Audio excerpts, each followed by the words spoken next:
SGC here, and we're back for Wednesday's comics. Let's get it on. But before we start, thanks, shout out to RX Comic folks for giving me this awesome Star Wars Skottie Young poster sort of thing. So I found out that Frank Cho did a Guardians of the Galaxy annual, so I totally picked it up, and it was an awesome read. Definitely some great stuff here. Love his art as usual. The storyline itself was pretty fun, and I really enjoyed it. The art was always a plus. And Guardians of the Galaxy, I haven't been reading it, but they're, interesting, fun stuff, wacky stuff. Rocket is always fun to watch, and the bantering and everything is just fun. So I really enjoyed it, and like I said, Frank Cho. Next up for this week, actually, is Drifter number 3, and wow, this issue, there's two narratives going on. We have a sort of future, I don't know, but this priest guy who's on the cover, he's here, and then we go back to our current timeline from issue 2 about how he's just chilling out with these people and figuring out what's happening, and basically it's just figuring out how he's gonna fit in, and then there's going back and forth with the whole pastor looking priest dude thing. And then generally I enjoy the art here, and it was at first sort of confusing as to what's happening, but then all of a sudden there's these crazy aliens, and I love alien designs, and I was impressed, and it was like crazy threats and just craziness all around, and it was a fun issue, definitely. And with the way it ended, I was just like, what's happening here? I cannot wait for the next issue. Speaking of the Guardians, we have Rocket Raccoon number 7, and this time around it is serious. We got a change up of the team. Skottie Young is still writing it, but we have a new artist, Filipe Andrade, instead of Jake Parker. I noticed that it's either Jake or Skottie that's been drawing this stuff, and I enjoy it. It's a lot grittier. It's a lot more rough, and it's more emotional, especially with this issue. Groot has been infected with a poison, or he's poisoned, sorry. And we gotta figure out what's wrong, and generally it was an emotional issue, definitely, with Raccoon just like seriously looking out for his friend. It's like, what's going on? We gotta figure it out.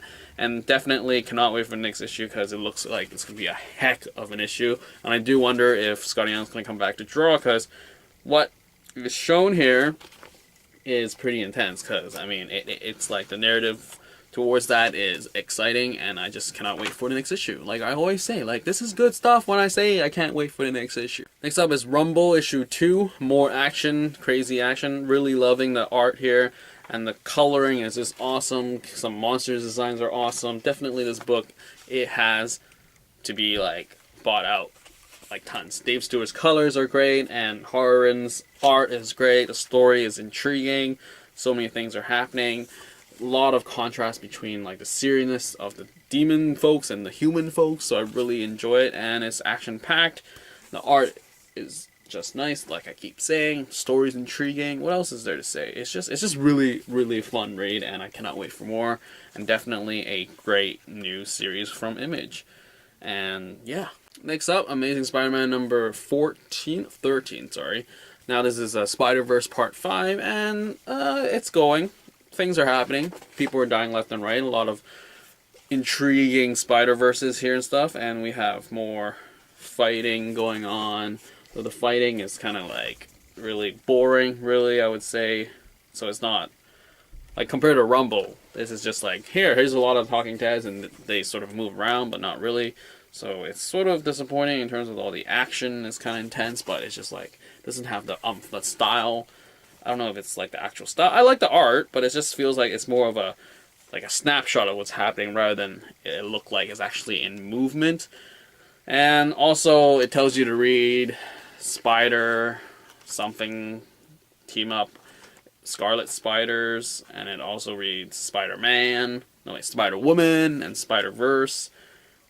All these books. I mean, even with the next issue is the last book, we still have to read Scarlet Spiders number 3, Spider-Woman number 3, Spider-Verse Team Up number 3, and Spider-Man 2099 number 8.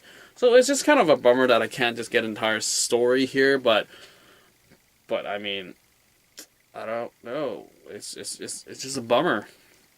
that is just like, I can't get the entire story. Like, I want to know what happened to the Spider clones. I want to know what happened to Spider-Woman. But no, I gotta read those other books. But I mean, like, your book is $4. And I had to spend like another like $8 to get the entire story. When that's just not cool. And there you have it for this week. Generally a great week, except for the whole reading other books for Spider-Man. But beyond that, it was enjoyable. Rumble was great. And yeah, that is all for this Wednesday Comics. See you next week.